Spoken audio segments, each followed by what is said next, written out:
ઓહો હો બહુ ઠંડી છે ભાઈ. હે સિરી પ્લે પહેલી ઉડ ગઈ ફુર દૂજી ઉડ ગઈ ફુર.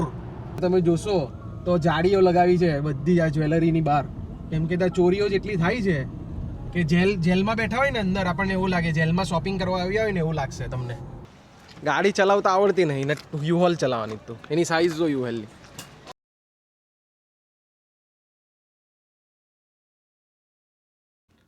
ચલો ગાઈસ, તો અમે જઈ રહ્યા છીએ ઇન્ડિયા. અમે પહેલાંની જે લાસ્ટની શોપિંગ છે તેમાં બધી કરવા થોડી જઈ રહ્યા છે, પણ this is our last day, અમારો છેલ્લો દિવસ છે.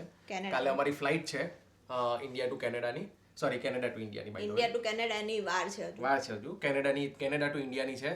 અને અનયુઝ્યુઅલ જગ્યાએથી હું વ્લોગ કરી રહ્યો છું, પણ અમને એકદમ ઇન્સ્ટન્ટ આઈડિયા આવ્યો કે થોડો વ્લોગ લઈએ, આપણે શોપિંગ બતાવીએ, લાસ્ટ મોમેન્ટ પર બધી વસ્તુઓ લેવાની તે બી તમને બતાવીએ. શું શું અમે લઈએ છીએ. બહુ અઘરા કામ છે, થોડા લાસ્ટ મિનિટના અઘરા કામ છે ને અરાઉન્ડ હમણાં વાગ્યા છે કેટલા 3:28 થઈ છે. સન્ડે છે, બધી શોપ ફટાફટ બંધ થઈ જાય છે, તો 7 વાગ્યા સુધી બધું બંધ થયા, તો અમે ભાગતા જઈએ છે, બધી 3-4 વસ્તુઓ બતાવીને તમને બી એમાં સામેલ કરીએ. So let's go.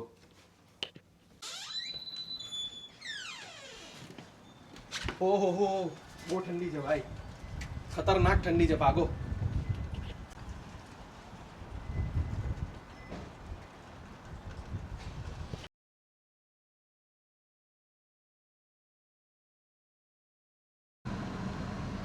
પાછળ સામાન તમે જોઈ શકો છો. તમે વિચારતા હો કે આ તો ચાલ્યો ભાઈ ઇન્ડિયા બધો સામાન લઈને, પણ એવું નથી.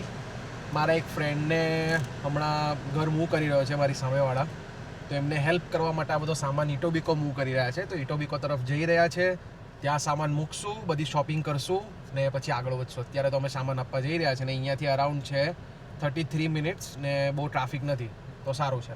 તો હવે ડિક્કીમાં પણ સામાન છે, પાછળ પણ સામાન છે, આખી ગાડી ફૂલ છે. તો એ સામાન મૂવ કરીશું ને પછી અમે શોપિંગ કરવા જશું, જે લાસ્ટ મોમેન્ટની જે શોપિંગ બાકી હોય તે. કેનેડાની આ વાત બહુ જ સારી છે કે સોસાયટીમાં તમે જ્યારે જોયું ત્યારે કેટલો સ્નો હતો ને કેટલો અંદર કાદવ કિચડ ને બધું થઈ ગયું, ને કેટલા લોકો તો સ્લીપ બી થઈ ગયા છે. સવારે મેં જોયા 1-2 લોકોને. પણ આ એક દિવસનો 10 મિનિટ પછીનો સીન છે. હાઈવે પર ઝીરો સ્નો. વાય? કેમ કે અહીંયા તરત જ ક્લીન થઈ જાય હાઈવે, અને હાઈવે પર એકચ્યુઅલી ક્લીન થવું બી જોઈએ, કેમ કે મોટા આવા ટ્રાન્સપોર્ટ ટ્રક હોય, આપણી ગાડીઓ હોય, તે લિટરલી સ્કીડ થઈ જાય તમારી ગાડી. પણ અહીંયાની ગવર્મેન્ટ સૌથી પહેલી પ્રાયોરિટી આપશે હાઈવેને, કે હાઈવે પહેલાં ક્લીન થાય, એની પર સોલ્ટ નાખે કે એનાથી ગાડી સ્કીડ ના થઈ જાય, બ્લેક આઈસ નહીં થઈ જાય. પેલો આપણે ફ્રીજમાં જે આઈસ હોય ને તેવો આઈસ ના થઈ જાય, કેમ કે એવો આઈસ છે તો તમે ગાડી સ્લીપ જ થાય. અહીંયા બ્રેક મારું તો 1 કિલોમીટર પછી ઊભી રહી. તો એ લોકો પેલો સી સોલ્ટ નાખે એની પર અને એને ઓગાળી નાખે. અત્યારે એકદમ ક્લીન છે, કોઈ કહી નહીં શકે કે આ બરફ પડ્યો છે. આ એક સીન છે. તો અહીંયાની આ વસ્તુ બહુ જ સારી છે. આ તમે જોઈ શકો છો આજુબાજુ બધે કોઈ સ્નો નહીં, એકદમ ક્લીન. એમ કોઈ કહી નહીં શકે કે અહીંયા સ્નો પડ્યો છે એમ.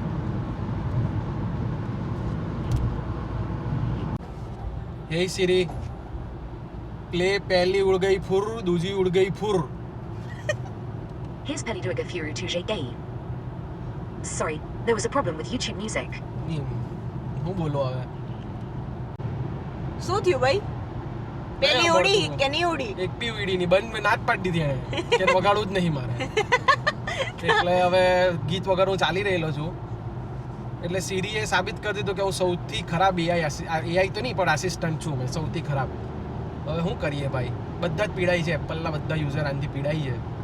પણ હવે કંઈ નહીં, તું બાજુમાં બેઠી જ, હવે તને કહેવાય ગીત વગાડજે, તું મારી સિરી હમણાં, બીજું હું. બરાબર છે. કેનેડામાં ચોરીઓ જે લેવલની થાય છે, જેલમાં બેઠો એવું લાગે. જ્વેલરીની સ્ટોરની બહાર તમે જોશો તો જાળીઓ લગાવી છે બધી આ જ્વેલરીની બહાર, કેમ કે ત્યાં ચોરીઓ જેટલી થાય છે કે જેલમાં બેઠા હોય ને અંદર આપણને એવું લાગે જેલમાં શોપિંગ કરવા આવ્યા હોય ને એવું લાગશે તમને. એવી બધી જાળીઓ બહાર મૂકી છે, કેમ કે બધા ચોરીઓ એટલી થાય છે અહીંયા જ્વેલરીની સ્ટોરમાં. દર વીકમાં 2 થી 3 ચોરીઓ થતી હશે મિનિમમ, આખા તમે જોતા હશો તો ઓન્ટારિયોમાં. તો અમે તમને હમણાં જાણી પહેલાં બતાવ્યું, જાળીઓ મૂકી છે, એની અંદર બીજી જાળી મૂકી છે, ને પછી અંદર તમારાથી જવાય જ્વેલરી લેવી હોય તો. આ સિચ્યુએશન છે હમણાં કેનેડામાં. આપણે સુરતમાં આવી રીતે જાળી મૂકે ને તો કોઈ જાય બી નહીં.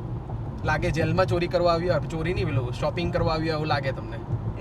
એ હાલત છે.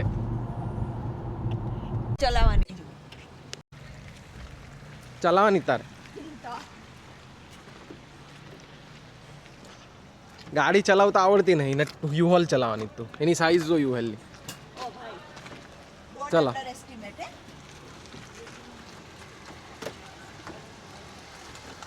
ઓ ભાઈ મહાન ખિલાડી. પૂછ પાછળ લાઈટ થઈ. ઓય લાઈટ થઈ પાછળ.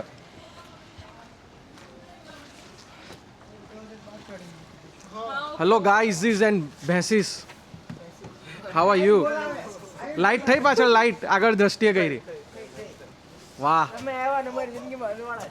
અજવાળા. લાઈટ થઈ ને, છે જ અંદર, વ્હાઈટ લાઈટ થાય જ છે.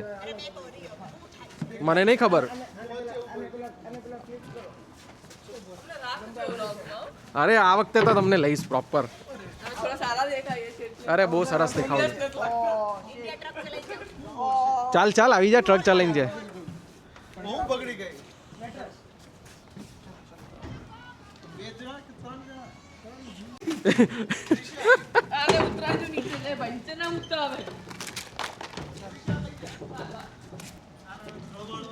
ઘરનું મૂવિંગ ચાલી રહ્યું છે અને આવી રીતના અહીંયા કેનેડામાં યુહોલ આખી ટ્રક જ ભાડે મળે તમને ને એમાં તમે લઈ જઈ શકો આવી રીતના સામાન. અમે બંને બહાદુરની જેમ નીકળી તો ગયા છે, પણ જે બહાર જે લેવલની ઠંડી છે ને જે રીતનો પવન છે એ અમારી હવા નીકળી ગઈ છે ને અમે વોલમાર્ટ તરફ ભાગી રહ્યા છે ફૂલ સ્પીડમાં, કેમ કે બહાર 2 સેકન્ડ પણ રહેવા એવું નથી અને શોપિંગ કરીને ફટાફટ ભાગીએ.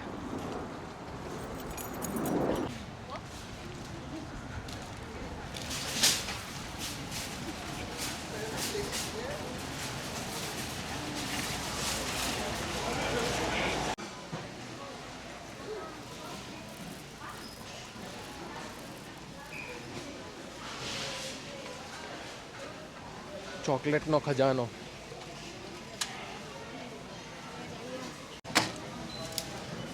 હું કરું? ડોનેશન કરવું તારે? ના ભાઈ ના, મારે ડોનેશનની જરૂર છે.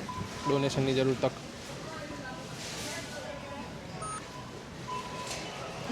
અરે યાર.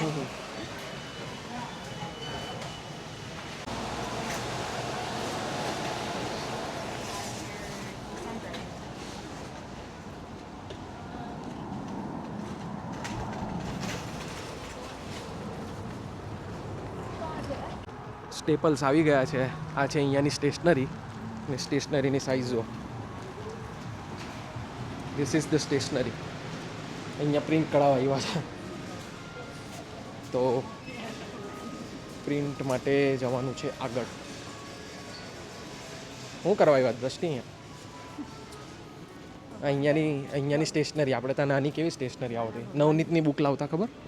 ક્લાસમેટને નવનીતની ક્લાસમેટની બુક લાવતા. સ્ટેશનરી તો છે, પણ અહીંયા કંઈ એવું નહીં કે ભાઈ પેલી બુક આપો, આ 2 ઝેરોક્સ કરી આપો, પેલી જાતે પ્રિન્ટ જ કરી કરવાની. આપો. એ જે પેલા ઝેરોક્સ વાળા ભાઈ હતા ને, અહીંયા જાતે જ છીએ આપણે. જાતે જ ઝેરોક્સ કરું જો હું અહીંયા. ભાઈ જો અહીંયા જે બી તમારે સ્કેન કરવાનું હોય ને, એક ઈમેલમાં ડોક્યુમેન્ટ્સ મોકલી આપવાના, અહીંયા બતાવે બધું કેટલી Privacy. કોપી કરવાની છે અને પછી અહીંયાથી પ્રિન્ટ થઈ જાય. બધા જ લોકો જાતે જ પ્રિન્ટ કરે અહીંયા.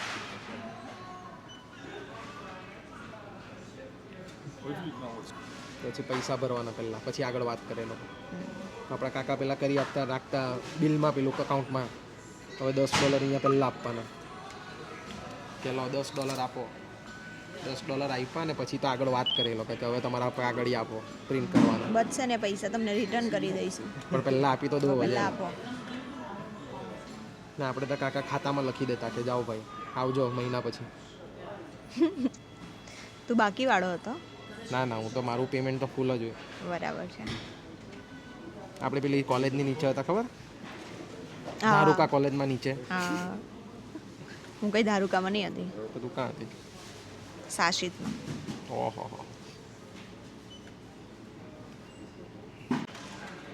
ઓ કાકા, કેટલી પ્રિન્ટ થઈ? કાકા થયા પ્રિન્ટના તમારા $10. $10. ચાલો પતી ગયું. આજો પેલું એમેઝોનમાં ઇન્ડિયામાં આપણે જે પાર્સલ મંગાવીએ તો આપણા ઘરે રિટર્ન બી આપણે ઘરે લેવા આવે. અહીંયા તમારે જાતે આવીને આપવાનું પાર્સલ. પછી એ પેક તમને કરવાનું, બધું લગાવવાનું પ્રોપરલી, બધું કરવાનું. પછી અહીંયા અચ્છા, આવી ઊભા જ રીતના જ આ બધા લોકો રિટર્ન કરાવવા માટે ઊભા છે પાર્સલ. જો બેગમાં બધું આખું પાર્સલ રિટર્ન કરવાનું છે, એ બધા ઊભા છે અને અહીંયા આવીને બધા બધું રિટર્ન કરે. ઇન્ડિયામાં ભાઈ અલગ લેવલ ફેસિલિટીઝ છે. રાજાશાહી છે. રાજાશાહી, નવાબ. નવાબ છો નવાબ. અહીંયા બધું જાતે કરવાનું. જો ભીડ તમે જોઈ શકો છો. બ્લેક ફ્રાઈડેનું સેલ ચાલે છે એટલે લોકો પડાપડી કરી રહ્યા છે અહીંયા. બધા ક્રિસમસ ટ્રીને બધું લગાવ્યું છે અહીંયા. Look at the Christmas tree.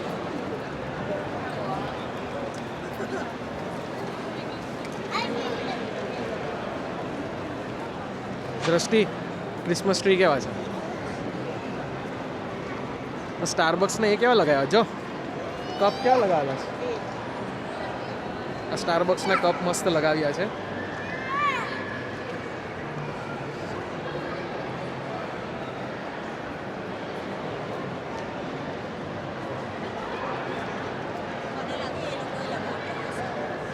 સ્ટારબક્સે sponsor કર્યું એવું લાગે છે. Pero osito de Guayanca. સ્ટારબક્સે સ્પોન્સર કર્યા હોય એવું લાગે છે ક્રિસમસ ટ્રી, કેમ કે એની પર ક્રિસમસના કપ લગાવ્યા છે.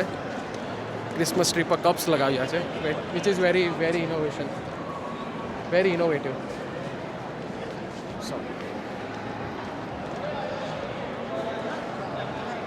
એ લોકોનું જ છે ને બોર્ડ્સ બી લાગેલા છે. હા, આજકાલ દ્રષ્ટિએ તો મોંઘા મોલોમાં બહુ આવે છે એવું મેં જોયું, ને બધી મોંઘી વસ્તુઓ બહુ લે છે. મોંઘી વસ્તુ મેં હમણાં હું જોઉં છું તો ક્યાં જાય છે, હું લોકોને બી વ્લોગમાં બતાવીશ, ને પછી જોઈએ આપણે લોકોને સસ્તું લાગે છે કે મોંઘું. જે રીતના તું બધી વસ્તુઓ લઈ રહી છે, યોગડેલ સિવાય તો તું ઊભી નથી રહેતી. તારી ડિમાન્ડ વધી ગઈ છે આજકાલ.